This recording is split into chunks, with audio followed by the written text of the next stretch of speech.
This is the new emblem for the Olympic game.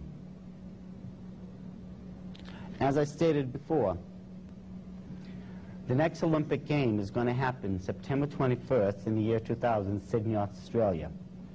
I can only imagine what they're going to do this time. I don't expect it to get any better. I'm expecting it to get a lot worse. There is a reason why these days were put in the specific pattern they were. Starting at the top. When we look at Inauguration Day, January 20th, this is when your president takes his oath of office. Do you know originally it was never that? It used to be November. The Illuminati had it moved up purposely to where it fit the pattern. And we're going to go with that pattern right now. You will notice Inauguration Day is exactly 13 days before the human night sacrifice of Imbolg. Valentine's Day is exactly 13 nights after the human night sacrifice of Imbolg. Easter, I will get into that afterwards. They have to use astrology to figure out when Easter is going to be every year. I'll explain that afterwards. All Fool's Day, or April Fool's Day, is exactly 13 weeks from the beginning of your calendar. Independence Day is exactly 13 days after the human night sacrifice of Litha. Last year's Olympic game was exactly 13 days before the human night sacrifice of Lunasan. And if you notice, the next one is going to be exactly on the night of a human sacrifice. Are you beginning to see this numerical pattern? How all these 13s are lining up? Let's face it, we can't deny the mathematics of this. All you have to do is just sit down at the calendar and count. It will point out these are all separated by 13s. And there are reasons. The main reason, at least for this alignment, is because every single one of these holidays are occultic in origin. We're going to be able to, Lord willing, go over the majority of them tonight. Starting with Christmas. Now, I am very well aware that, of course, most people in the Christian realm, just about anyone for that matter of fact, believes Christmas has everything to do with the birthday of Jesus Christ, correct? However, when you look at the scriptures, there is no way, first of all, Jesus Christ could have been born on December 25th, as they like to state, because the Bible tells us that, if you look in the book of Luke, that the shepherds were still out in the field tending to their flock. To this very day, Judaic tradition teaches us they don't bring the sheep in from the fields until the second week of October. Christ could not have been born in December then. It had to have been right before that event had happened. If you have your Bibles, turn to Jeremiah chapter 10. There's an interesting event that's going on here. And then you tell me what this sounds like. Hear ye the word which the Lord speaketh unto you, O house of Israel. Thus saith the Lord, learn not the way of the heathen. Get that one memorized, folks. Learn not to do what these occultists are doing. What are they doing? Learn not the way of the heathen, and be not dismayed at the signs of heaven, for the heathen are dismayed at them.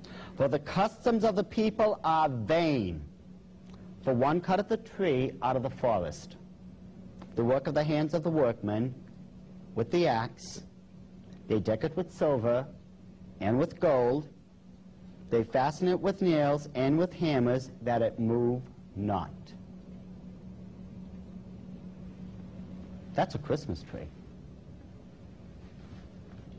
You go to the forest, chop it down with the axe, bring it home, nail it or put it in that little upright stand, take gold and silver trimmings, deck it all around, voila, you have a Christmas tree. We think this tree is supposed to be part of the birthday of Christ. How? That one's still a mystery to me, but I have to tell you, when you look at the occult religion, you're going to find out that there are very specific trees that are very sacred in the occult realm. Just a couple examples I put up here. The oak tree is the most sacred of all the trees for the Druids. The Druids were the high priests of the Celtic tribe. As a matter of fact, the name Druid from the ancient Gaelic means the men of oak. The Egyptian, well, they had plenty of palm trees around there. That became a very sacred tree to their god Ra. And of course in Scandinavia, where Odin was supposedly the chief god of the entire pantheon, he wanted the fir tree.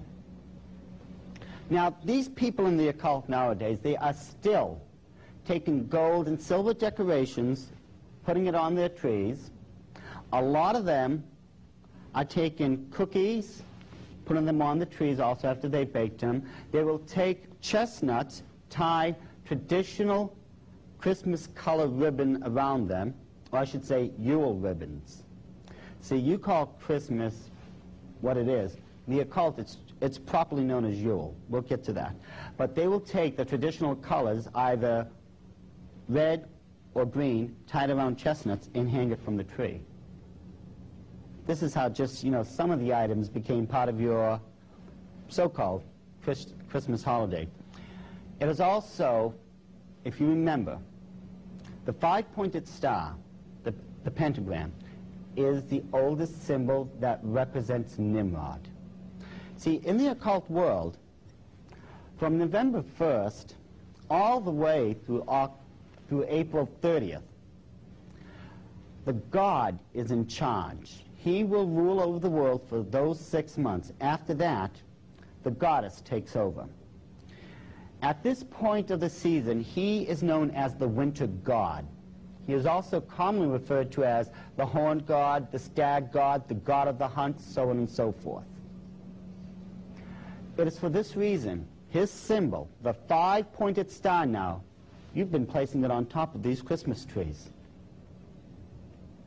How many of us have done this in the past? Be honest, yeah. We've been putting those on top of our trees. In the old days, of course, what they used to do, they would take candles, put them on the branches of the trees and light them. They would also take these same candles and put them on their windowsills. But you got to remember, this time of the year, the nighttime is longer than the daytime, correct? What this candle does is send out light. Now this is according to the occult belief now. Sends these lights out from the homes to where the winter god can see them, and he will come down and bless the people in that household. These lights are welcoming back the winter god himself. But of course nowadays we've modernized this, and we have these multicolored lights that blink on and off, and these fake candles we put in the windowsill, but it's still the exact same thing. You put those on your trees, you put those on top of your windowsills, you're doing exactly what those people in the occult are doing to this very day. You're welcoming in the occult winter god. Then of course there are the various plants that we are using to celebrate the season. We've seen mistletoe before. It's a green plant with white berries that are very, very poisonous. The mistletoe is a very sacred plant in the occult world. It's a fertility plant. It's for this reason that the custom of